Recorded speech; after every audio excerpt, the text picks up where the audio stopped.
Hello friends, welcome to my channel Technical Learner Assam. বন্ধুসকল আজি মই লাৰ্নাৰ লাইসেন্স কেনেকৈ এপ্লাই কৰা হয় সম্পূৰ্ণ প্ৰচেছটো ষ্টেপ বাই ষ্টেপ দেখুৱাম।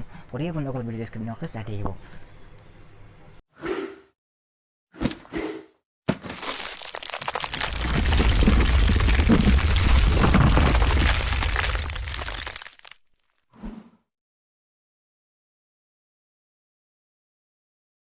লাইসেন্সখন এপ্লাই কৰিবলৈ আপোনালোকে যিকোনো এটা ব্ৰাউজাৰত যাব। ব্ৰাউজাৰত যাই আপোনালোকে চিম্পলি টাইপ কৰিব www.পৰিবহন.gov.in আছাম বুলি টাইপ কৰি চাৰ্চ কৰিব। চাৰ্চ কৰাৰ পিছত প্ৰথম যোনটো ৱেবছাইটখন পাব এই ৱেবছাইটত আপোনালোকে ক্লিক কৰি দিব।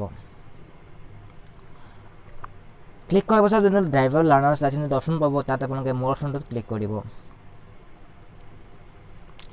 মোৰ অপশ্যনটোত ক্লিক কৰাৰ পিছত আপোনালোকে নিজৰ ষ্টেটটো চিলেক্ট কৰি ল'ব। ষ্টেটটো চিলেক্ট কৰাৰ পিছত আপোনালোকে কণ্টেক্টলেছ লাইসেন্স সাৰ্ভিস বুলি এটা পেজ খোল খাব। এই পেজটোত আপোনালোকে তলৰ প্লেচ স্ক্ৰল কৰি আপোনালোকে দেখা পাব ইছ্যু অফ লাৰ্নাৰ লাইসেন্স যোনটো অপশ্যন হ'ব এই অপশ্যনত আপোনালোকে ক্লিক কৰি দিব। ক্লিক কৰাৰ পিছত আপোনালোকে ইয়াত চিম্পলি কণ্টিনিউ অপশ্যনটোত ক্লিক কৰি দিব। কণ্টিনিউ অপশ্যন ক্লিক কৰাৰ পিছত এনেকুৱা এটা পেজ খোল খাব। এই পেজটোত আপোনালোকে একো কৰিব নালাগে, জাষ্ট আপোনালোকে ছাবমিট অপশ্যনটোত ক্লিক কৰি দিব। ছাবমিট অপশ্যনত ক্লিক কৰাৰ পিছত আপোনালোকে ছাবমিট বিয়া আদাৰ অথেণ্টিকেশ্যন যোনটো অপশ্যন আছে এই অপশ্যনত আপোনালোকে ক্লিক কৰিব। তাৰপিছত আকৌ ছাবমিট অপশ্যনত ক্লিক কৰি দিব। ছাবমিট অপশ্যনত ক্লিক কৰাৰ পিছত আপোনালোকে আকৌ ইয়াত আধাৰ নম্বৰ যোনটো আছে এই অপশ্যনত ক্লিক কৰিব। তাৰপিছত আপোনালোকে ইয়াত আধাৰ নম্বৰটো এণ্টাৰ কৰি দিব।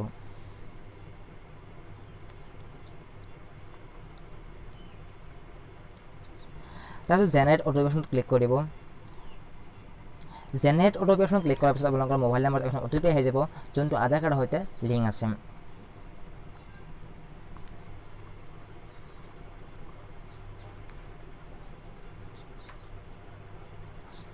তাৰপিছত গোটেইখিনি আপোনালোকে ইয়াত টিক মাৰ্ক লগাই দিব। টিক মাৰ্ক লগোৱাৰ পিছত আপোনালোকে অথেণ্টিকেট যোনটো অপশ্যন আছে এই অপশ্যনত আপোনালোকে ক্লিক কৰি দিব। ইয়াত ক্লিক কৰাৰ পিছত গোটেইখিনি ডিটেইলছ আপোনালোকৰ আহি যাব। আধাৰ কাৰ্ডৰ যিখিনি ডিটেইলছ আছে গোটেইখিনি ইয়াত আহি যাব। তাৰপিছত আপোনালোকে চিম্পলি আপোনালোকে প্ৰচিড অপশ্যনটোত ক্লিক কৰি দিব। প্ৰচিড অপশ্যনত ক্লিক কৰাৰ পিছত আপোনালোকে ইয়াত প্ৰথমতে আপোনালোকে RTO অফিচটো চিলেক্ট কৰি ল'ব।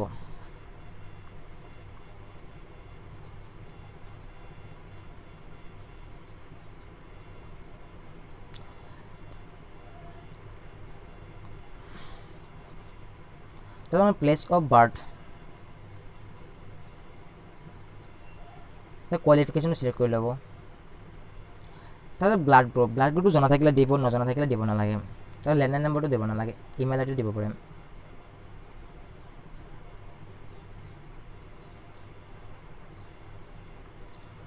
তাৰপিছত আপোনাৰ ৰেজিষ্টাৰ মোবাইল নম্বৰ এখন দিব যোনটো এক্টিভ থাকে, এক্টিভ থকা মোবাইল নম্বৰ দিব। তাৰপিছত আগতে এল্টাৰনেটিভ নম্বৰ দিব।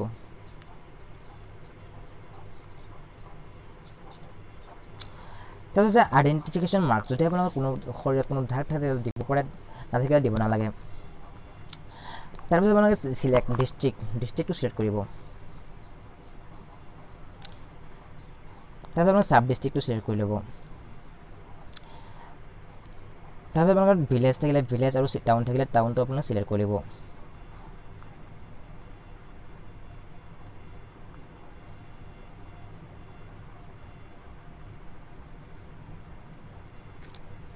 তাৰপিছত আহে হাউচ নাম্বাৰটো দি দিব। Duration of stay at present address আপোনালোকে বৰ্তমান থকা ঠাইখনত কেইবছৰ আপোনালোকে ইয়াত আছে সেইটো আপোনাৰ বয়স হিচাপত দি দিব। তাৰপিছত মানটো দি দিব। তাৰপিছত ইয়াত গোটেইখিনি এনেকৈ আহি যাব আপোনালোকে ইয়াত একো কৰিব নালাগে, জাষ্ট আপোনালোকে অলপ স্ক্ৰল ডাউন কৰিব। ইয়াত আপোনালোকে কিহৰ কাৰণে আপোনাৰ ড্ৰাইভিং লাইচেন্সটো লাগে, কি গাড়ীৰ কাৰণে লাগে সেইটো আপোনালোকে ইয়াত চিলেক্ট কৰি ল'ব। তো মই যিটো মটৰচাইকেলৰ কাৰণে ল'ম মটৰচাইকেল উইথ গিয়াৰ বুলি মই চিলেক্ট কৰিম আৰু মই লাইট মটৰ ভেহিকল বুলি চিলেক্ট কৰিম। তাৰপিছত ইয়াৰ পৰা আপোনালোকে চিলেক্ট কৰিব লাগিব। চিলেক্ট কপ যোনটো অপশ্যন হ'ব এইটো ক্লিক কৰিব লাগিব। তাৰপিছত আছে is the applicant train from driving school আপোনালোকে কোনোবা স্কুলৰ পৰা ড্ৰাইভিং ট্ৰেইনিং লৈছিল নে, যদি লৈছে ইয়াত টিক কৰি দিব, যদি লোৱা নাই দিব নালাগে। তাৰপিছত ডিক্লেৰেশ্যন যোনটো আছে I am willing to donate my organs in case of accident death যদি আপোনাৰ কোনোবা এক্সিডেণ্ট হয় তেতিয়াহ'লে আপোনালোকে শৰীৰৰ অংগটো ডনেট কৰিবনে, যদি নকৰে তেতিয়াহ'লে ন অপশ্যন ক্লিক কৰিব। তাৰপিছত এইটো এনেকৈ থাকিবলৈ দিব। তাৰপিছত আকৌ আপোনালোকে ছাবমিট অপশ্যনটোত ক্লিক কৰি দিব। ইয়াক চৰটি অ'কে কৰি দিব। আকৌ অ'কে কৰি দিব।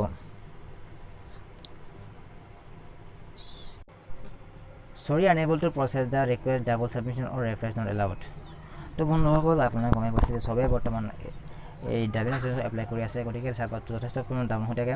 তো সেইকাৰণে আজি মই গোটেইখিনি গোটেইখিনি প্ৰচেছ আপোনাক দেখাব নোৱাৰিলোঁ, তাৰ কাৰণে চৰি।